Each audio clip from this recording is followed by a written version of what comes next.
My parents were the most ordinary couple you could ever hope to meet.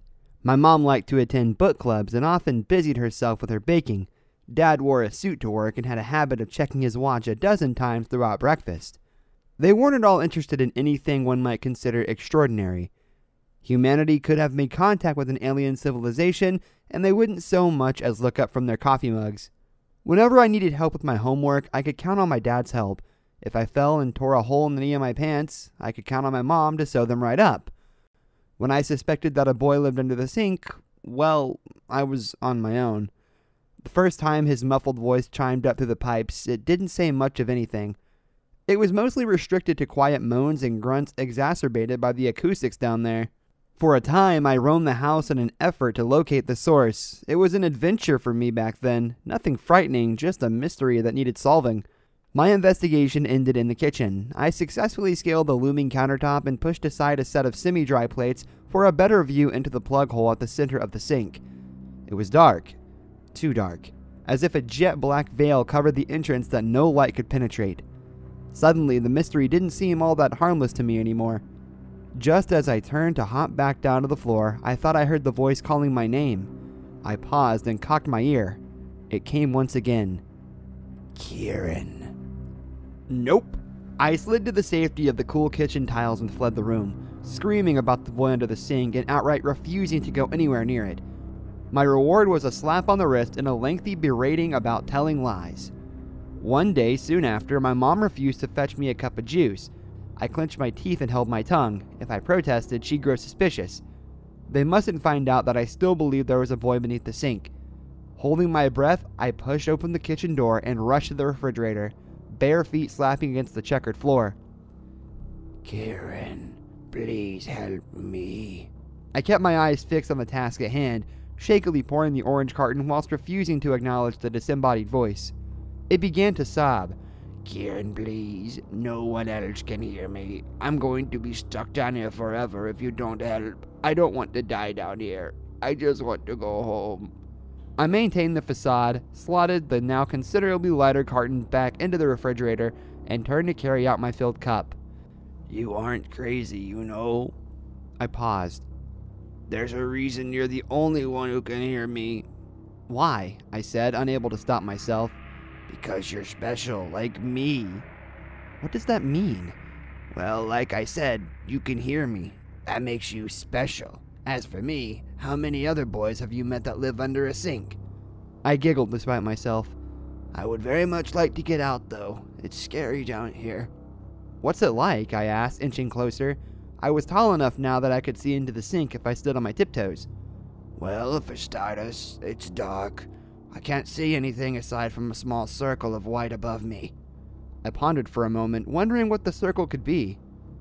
Can you see this? I held my hand over the plug hole. Yes.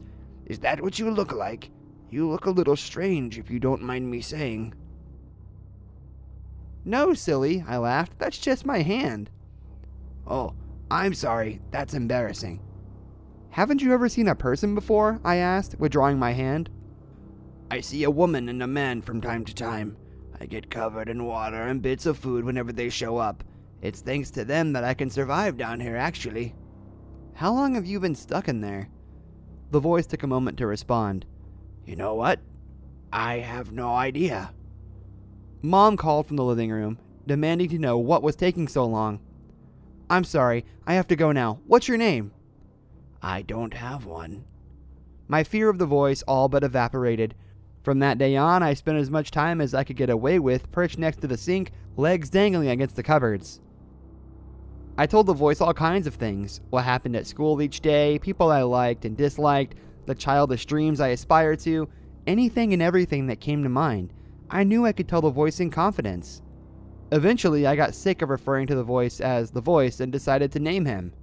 Crampy, I said, dropping a buttered cracker down the hole. How's that? Sure. What does it mean, though? I shrugged. Well, you're always complaining about how cramped you are, so I thought Crampy sounded good. The voice stayed quiet and I got worried. You don't like it, do you? I'm sorry. I'll try to think of something else. No, Crampy. Okay. My new name is Crampy. Hey, Kieran and Crampy has a good ring to it, don't you think? I smiled and nodded, then realized that Crampy couldn't see me. "Yeah," I squeaked. Crampy started asking me for favors not long after that. "Because that's what friends do," he'd say if I ever questioned his requests. Sometimes he asked for water. That one was simple enough. I just had to lean over and turn on the tap. Other times he'd want a certain food or drink. Those were a little trickier. I couldn't let Mom and Dad think I was throwing out perfectly good food.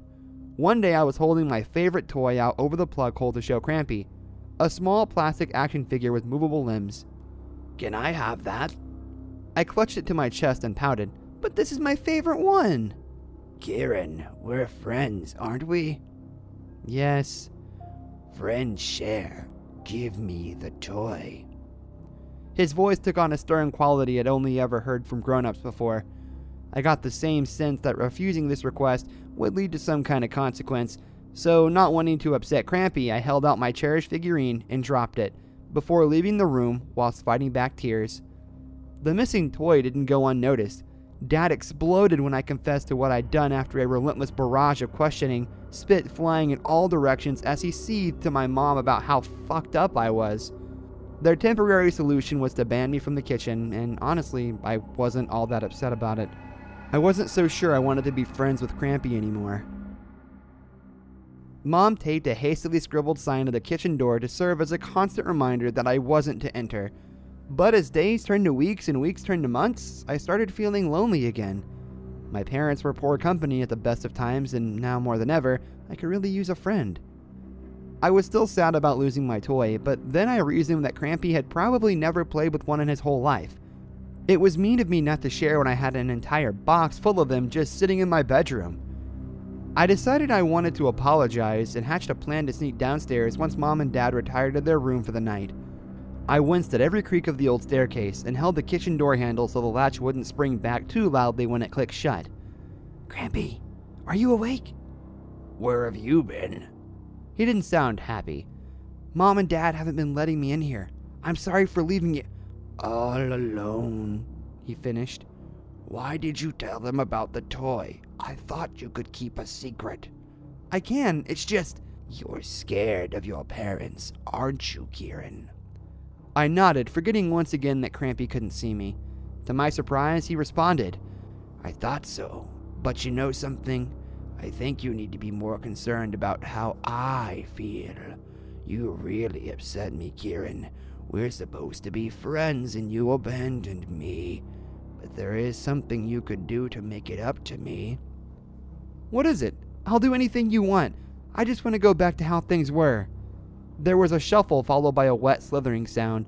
Then, illuminated by the moonlight, filtering in from the window above, a hand appeared. It rose from the plug hole, a dirty, wet, and scrawny little thing, and kept on rising until the rest of the arm was visible. "Help me, Kieran. That's how you could make it up to me. By finally helping me out of here." I hesitated. The sight of the arm sticking out of the sink unsettled me for reasons I couldn't understand back then. Perhaps it was the impossible nature of what I was seeing and my partway developed brain failing to make sense of it. Either way, I couldn't refuse. "Okay," I said, mostly to myself. I clambered up onto the marble countertop before looking down at the disgusting hand. It was mottled with thick patches of yellow crust and something foul oozed from his cracked skin. I pitied Crampy all the more. "What's taking so long? Grab my hand." I counted down from 5 and pressed my hand into his with a squelch, squatting into a position I could better lift him from. The logistics didn't make much sense. I couldn't see how a person, no matter how frail, could possibly squeeze through the comparatively tiny hole. Regardless, I grit my teeth and pulled with all my might, feet slipping in the wet basin. It was then Crampy laughed, not a joyful laugh, but a nasty, mocking one instead. "You know what? I just had an even better idea. Since it seems I can't get out, you should join me down here instead." I protested and tried to yank my hand free from Crampy's grip, but he was far too strong. "Come on," he said, arm retracting slowly into the sink. "You'll get to play with your favorite toy again. We can even play with it together. Every day will be so much fun, and you'll never have to deal with those miserable parents of yours ever again." "Please," I pleaded as my hand inched closer to the plug hole. "I won't fit! I won't fit!" "Oh, that's what you're worried about? Don't worry, I'll make sure you do. There was a sound like a switch being flicked, followed by a loud whirring from inside the sink. I begged and yelled and screamed for Crampy to let me go, but it was no use. My fingers hit something sharp and hard, and then I couldn't feel them anymore. Crampy was saying something, but I couldn't hear him over the storm of bone and flesh rending beneath me. When there was nothing left for Crampy to hold on to, I was able to slide what remained of my arm free. In a daze, I fell back and cradled the mangled, bloody stump against my body. Dad was the first to burst into the room, screaming for my mom to call an ambulance as he wrapped a towel around the mess of gore. He was a scary man when he got mad, but the panic face he wore now was somehow much scarier. The last thing I saw before consciousness slipped away from me was a fiery red eye staring up at me from the sink, crinkled in an angry expression. A bony finger poked up through the hole and beckoned me to come back before the world turned black. I'm 17 years old now. I spend most days working to earn a little extra cash. The original goal was to scrape up enough money to escape this nightmare from Crampy. Of course, that's easier said than done. There aren't too many places that choose to hire a kid with one arm over someone still in possession of all their limbs. A few years back, my mom gave birth to a baby girl. I didn't care much for Charlotte at first. It felt as though an invisible barrier separated me from the rest of the family after everything that happened. So I didn't bond with her like I probably should have, but now, for her sake, I'm thinking I should stay put. She started talking about the voice coming from under the sink.